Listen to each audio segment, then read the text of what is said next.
میں ایک سادی سی بات کرتا ہوں، اتنے لوگ جتنے لوگ یہاں بیٹھے ہیں اگر کسی دنیا دار کے ڈیرے پہ چلے جائیں اور اس سے کوئی چیز طلب کریں اور وہ دینے کی استطاعت رکھتا ہو تو وہ کیا خالی لٹائے گا؟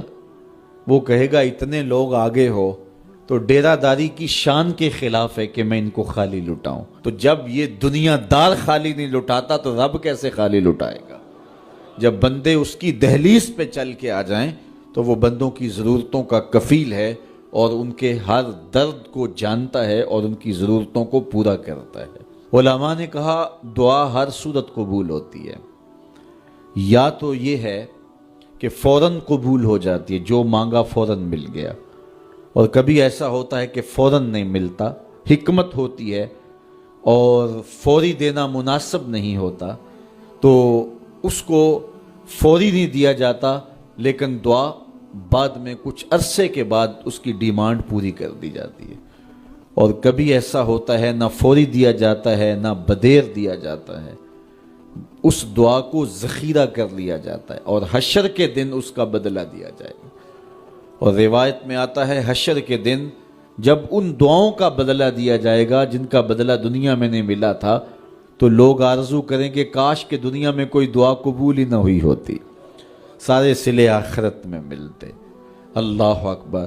کبھی ایسا ہوتا ہے جو مانگا جاتا ہے وہ نہیں دیا جاتا، اس کے بدلے میں کچھ اور چیز دے دی جاتی ہے جو اس کی ضرورت ہوتی ہے اور جو اس کے لیے مناسب ہوتی ہے۔ وہ کچھ اور مانگ رہا ہوتا ہے لیکن اللہ اپنی حکمت کے تحت اسے کچھ اور عطا کر دیتا ہے۔ بہر صورت دعا قبول ہوتی ہے اور بندوں کے اٹھے ہوئے ہاتھ اللہ پسند کرتا ہے۔ آج یہ بھی بحث چلتی ہے نہیں مانگنا چاہیے، فلاں وقت میں نہیں مانگنا چاہیے، تو وہ کہتا ہے مجھ سے مانگو جب بھی مانگو، میرا دست کرم تمہیں دینے پہ آمادہ ہے۔ اور اگر کوئی نہیں مانگتا تو فرمایا کل ما یابو بکم ربی لولا دعاؤکم، اے محبوب فرما دو اگر یہ نہیں مانگیں گے تو اللہ بھی پرواہ نہیں کرے گا۔ مانگنا تمہاری ضرورت ہے، اگر تم مانگتے رہو گے تمہاری جھولیاں بھرتا رہے گا، اور اگر تمہیں اسے نہیں پکارو گے تو وہ بھی تمہاری پرواہ نہیں کرے گا۔ تو اس کے حضور دعائیں مانگو، اپنی آرزویں پیش کرو، اپنی تمنائیں اس کے حضور پیش کرو۔ اچھا دنیا داروں سے مانگیں تو اپنے لیے مانگتے ہیں، لیکن اللہ سے مانگو تو اپنے لیے بھی مانگو، اوروں کے لیے بھی مانگو۔ وہ کریم ہے، وہ دیتا ہے اور خوش ہو کے دیتا ہے، تو اس سے مانگو، اس سے جھولی پھیلاؤ۔ اللہ سے راز و نیاز کی باتیں، جو باتیں بندہ کسی سے نہیں کر سکتا وہ اپنے رب سے ڈائریکٹ کرتا ہے، اپنے دل کے سارے دکھڑے اپنے رب کی دہلیز پہ رکھتا ہے اور اپنی ساری ضرورتیں مالک کی چوکھٹ پہ رکھ دیتا ہے، اور اس سے مانگتے ہوئے بندے کو شرم نہیں آتی، حیا نہیں آتا، بلکہ اس سے مانگتے ہوئے فخر محسوس ہو رہا ہوتا ہے کہ میں اپنے رب سے مانگ رہا ہوں۔ کسی اور سے مانگیں تو جھجک لگتی ہے، لیکن مالک سے مانگیں تو اپنائیت کا احساس ہوتا ہے کہ میں اس سے مانگ رہا ہوں، اس لیے کہ وہ ہمارا رب لگتا ہے، ہمارا اس سے ربط کتنا گہرا ہے۔ مسجد نبوی کا ایک کونا تھا اور ایک بندہ وہاں بیٹھ کے دعا مانگ رہا تھا۔ اس کے دعا کے لفظوں پہ غور کیجئے، اے اللہ میں تجھ سے اس لیے مانگتا ہوں کہ تو میرا اللہ ہے، تیرے علاوہ میرا ہے بھی تو کوئی نہیں۔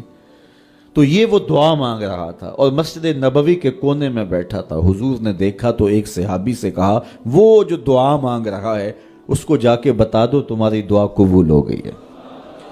وہ مانگ اس ڈھب سے رہا ہے۔ تو یہ دعا اپنے رب سے نیاز ہے، دعا خود عبادت ہے۔ جب تمہاری ضرورتوں کا کفیل وہ ہے تو پھر اس سے نہیں مانگیں گے تو کس سے مانگیں گے؟ اور جب اس سے بندہ مانگتا ہے تو پھر وہ مانگنے والے کی لاج بھی رکھتا ہے۔ ان ربکم حیی کریم یستحیی من عبدہ اذا رفع یدیہ ان یردہما صفرا۔ تمہارا رب حیا کرنے والا کریم ہے، جب بندے اس کے سامنے ہاتھ پھیلا کے دعا مانگتے ہیں اللہ فرماتا ہے مجھے شرم آتی ہے ان کے اٹھے ہوئے ہاتھ خالی کیسے موڑوں۔ جب انہوں نے مجھ سے مانگا ہے تو میں نے بھی نہ دیا تو کون دے گا؟